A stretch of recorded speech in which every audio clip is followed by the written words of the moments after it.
Hello and welcome to Abhyudaya classes UP. आज के इस वीडियो में हम हमारे नागरिक शास्त्र का पाठ्य योजना जिसका टॉपिक है नागरिक सुरक्षा एवं नागरिक सुरक्षा संगठन, इस प्रकरण पर आज के इस वीडियो में हम चर्चा करने वाले हैं कि हमें इसका लेसन प्लान कैसे बनाना है, कैसे लिखना है। जैसा कि पिछले वीडियोस में हमने भारतीय सेना यानी कि सैन्य संगठन व नगर निगम की वीडियोस पर उसका लेसन प्लान हमें कैसे लिखना है इस पर चर्चा किया था और कहा था नेक्स्ट वीडियो में हम इस टॉपिक पर आपके लिए लेसन प्लान लेकर आएंगे। तो चलिए देखते हैं। आगे बढ़ने से पहले अगर आप चैनल पर नए होंगे और अभी तक अभ्युदय क्लासेज यूपी को सब्सक्राइब नहीं किया होगा तो प्लीज़ एक बार से चैनल को लाइक शेयर एंड सब्सक्राइब अवश्य कर दीजिएगा। चलिए देखते हैं हमें पाठ्य योजना बनाना कैसे है, हमें लिखना कैसे है।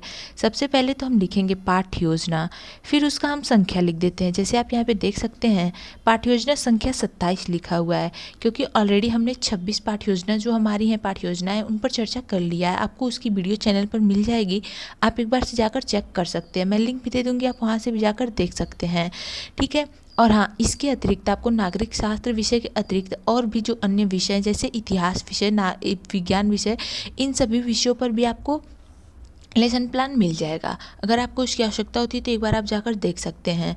इसके बाद हम लिखते हैं विद्यालय का नाम। विद्यालय के नाम के पहले बहुत से कॉलेज का फॉर्मेट होता है। विद्यालय के नाम के जस्ट ऊपर छात्र अध्यापिका का नाम या छात्र अध्यापक का नाम लिखवाया जाता है। अगर आपके कॉलेज का जो भी फॉर्मेट होगा उस हिसाब से थोड़े बहुत चेंजेस जो करने होंगे वो आप कर लीजिएगा। अगर यहाँ पर लिखना होगा छात्र अध्यापिका का नाम या छात्र अध्यापक का नाम तो आप वहाँ पर लिख लीजिएगा। फिर हम विद्यालय का नाम लिखने के बाद एक बॉक्स बनाते हैं जिसमें लिखते हैं दिनांक, कक्षा, वर्ग, विषय, कालांश तथा अवधि। ओके, कक्षा 8 का हमारा टॉपिक है तो कक्षा 8 लिख देंगे। विषय नागरिक शास्त्र है और अवधि जो होती है पाठ्य योजना की हमारी कुल 40 मिनट की होती है तो हम 40 मिनट लिखते हैं। जिस दिनांक पे आप पढ़ाते हैं वो दिनांक यहाँ पे भर देंगे और कालांश जिस घंटे में पढ़ाएंगे वो उस हिसाब से भर देंगे आप। उसके बाद हम आते हैं प्रकरण पे। प्रकरण लिखते हैं। आज का हमारा क्या है प्रकरण? नागरिक सुरक्षा एवं नागरिक सुरक्षा संगठन, ये आज का हमारा टॉपिक है तो आप ऐसे प्रकरण करके लिख देंगे। फिर हम लिखते हैं सामान्य उद्देश्य। सामान्य उद्देश्य में पूर्वत लिख देंगे। फिर लिखेंगे विशिष्ट उद्देश्य। विशिष्ट उद्देश्य में कुल हम तीनों उद्देश्य लिखते हैं, ज्ञानात्मक, बोधात्मक और क्रियात्मक उद्देश्य। जिसमें ज्ञानात्मक में पहला पॉइंट लिखेंगे छात्र नागरिक सुरक्षा संगठन के बारे में परिभाषित कर सकेंगे। दूसरा, छात्र नागरिक सुरक्षा के उपयोगिता को बता सकेंगे, ये हो जाएगा हमारा ज्ञानात्मक उद्देश्य। फिर बोधात्मक लिखेंगे, इसमें पहला पॉइंट लिखते हैं छात्र नागरिक सुरक्षा के महत्व को बता सकेंगे। दूसरा, छात्र नागरिक सुरक्षा संगठन के महत्वपूर्ण कार्यों को अपने शब्दों में बता सकेंगे, ये बोधात्मक हो गया। और क्रियात्मक में लिख देंगे छात्र नागरिक सुरक्षा संगठन को अपने चार्ट पेपर पर बता सकेंगे या प्रदर्शित कर सकेंगे, ये आप क्रियात्मक में लिख देंगे। फिर आते हैं हम सहायक सामग्री पर। सहायक सामग्री लिखते हैं। सहायक सामग्री आप जो भी यूज़ करेंगे वो लिख देंगे। जैसे यहाँ पे चार्ट, मॉडल आदि लिखा गया है तो आप जो यूज़ करेंगे वो आप लिख देंगे।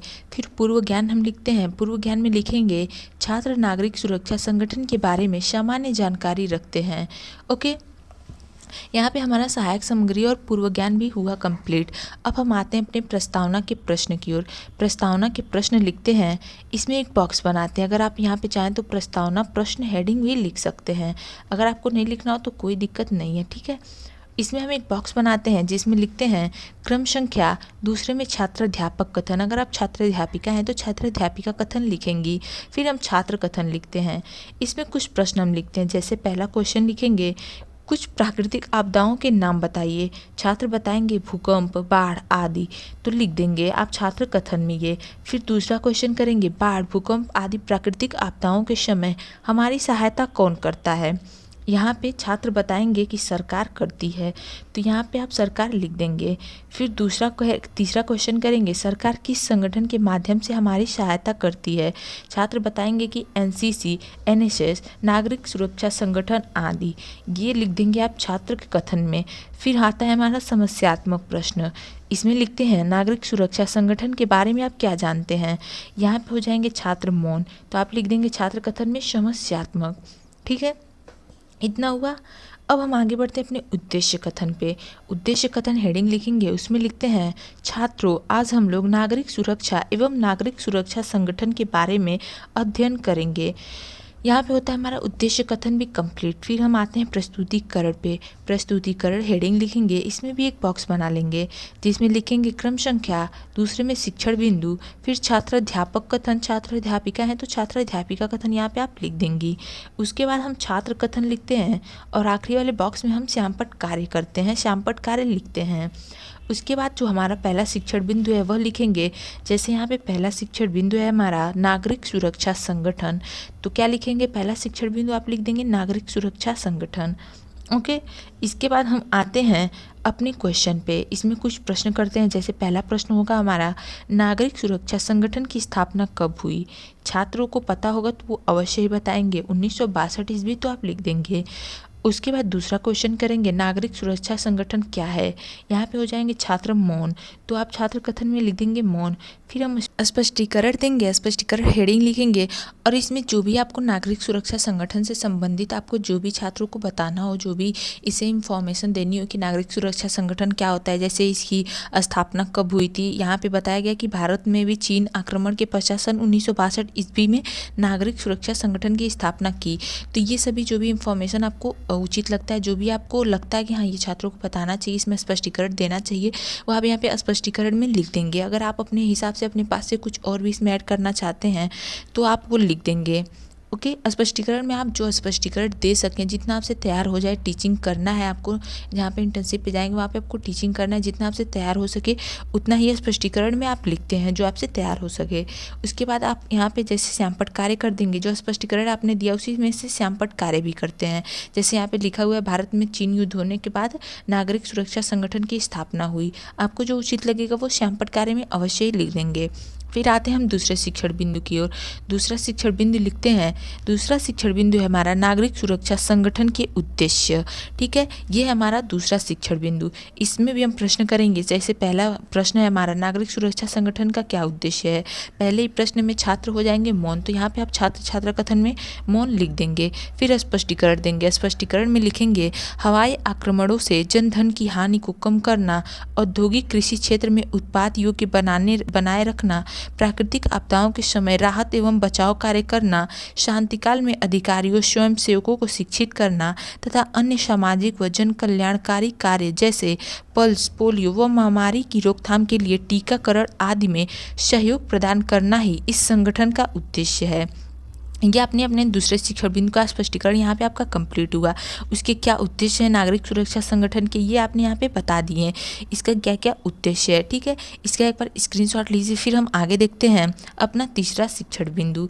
उससे पहले हम अपना श्यामपट्ट कार्य देखेंगे। जैसे श्यामपट्ट कार्य में आप इस स्पष्टीकरण से जो भी श्यामपट्ट कार्य करते हैं टीचिंग के दौरान वो आप यहाँ पे लिख देते हैं। जो भी आपको उचित लगता है, जितना मन करे यहाँ पे लिख सकते हैं। जैसे यहाँ पे लिखा हुआ है नागरिक सुरक्षा संगठन का उद्देश्य जन कल्याणकारी कार्य करना है।